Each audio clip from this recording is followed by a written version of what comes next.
السلام علیکم ورحمۃ اللہ وبرکاتہ۔ میرے محترم بھائیوں، آج ہم ایک نہایت اہم لیکن حساس موضوع پر بات کریں گے، ایسا موضوع جس پر لا علمی انسان کو گناہ، وسوسوں اور غلط فہمیوں میں مبتلا کر دیتی ہے۔ تو اسلام صرف عبادات کا دین نہیں بلکہ پاکیزہ ازدواجی زندگی کا مکمل ضابطہ بھی کرتا ہے۔ تو نکاح کے بعد میاں بیوی کا تعلق صرف جسمانی نہیں بلکہ عبادت، سکون اور رحمت بن جاتا ہے اگر وہ اللہ کے حدود میں ہو۔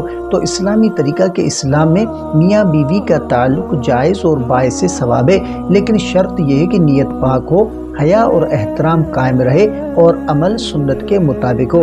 نبی کریم صلی اللہ علیہ وآلہ وسلم نے تعلیم دی ہے کہ میاں بیوی ایک دوسرے کے لیے باعث سکون بنے۔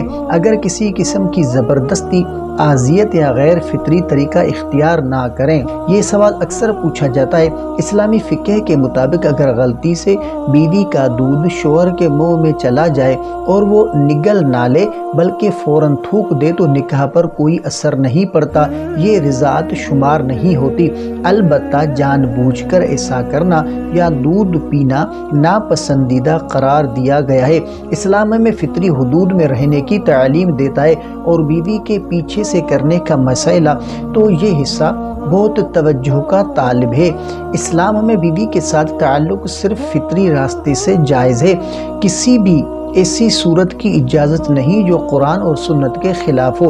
نبی کریم صلی اللہ علیہ وآلہ وسلم نے واضح فرمایا کہ جو شخص غیر فطری طریقہ اختیار کرے وہ اللہ کی ناراضگی مول لیتا ہے۔ لہذا شوہر کو چاہیے کہ بیوی کے ساتھ احترام، حیا اور شرعی حدود کا خیال رکھے اور کسی ایسے عمل سے بچے جس سے گناہ کا اندیشہ ہو۔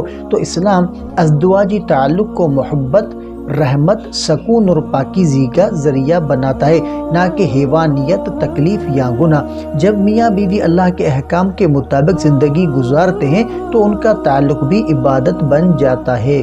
میرے بھائیو، علم حاصل کرنا شرم کی بات نہیں، لیکن غلط علم پر عمل اللہ کی ناراضگی کا سبب بن سکتا ہے۔ تو آئیں عہد کریں کہ ہم اپنی ازدواجی زندگی کو اسلام کے مطابق بنائیں گے اور لا علمی کے بجائے صحیح دینی رہنمائی اختیار کریں گے۔ اگر یہ ویڈیو کسی کے اصلاح کا سبب بن سکتی ہے تو ثواب کی نیت سے آگے ضرور شیئر کریں، اور اگر چینل پر نئے ہیں تو سبسکرائب ضرور کریں۔ اگر آپ کا کوئی ایسا خواب ہے جس کی آپ تعبیر جاننا چاہتے ہیں تو کمنٹ کر سکتے ہیں، انشاءاللہ آپ کو آپ کے خواب کی تعبیر اسلامی تعلیمات کے مطابق فراہم کی جائے گی۔ تو ملتے ہیں اگلی ویڈیو میں، تب تک کے لیے اپنا بہت سارا خیال رکھیں اور ہمیں اپنی دعاؤں میں یاد رکھیں۔ السلام علیکم ورحمۃ اللہ وبرکاتہ۔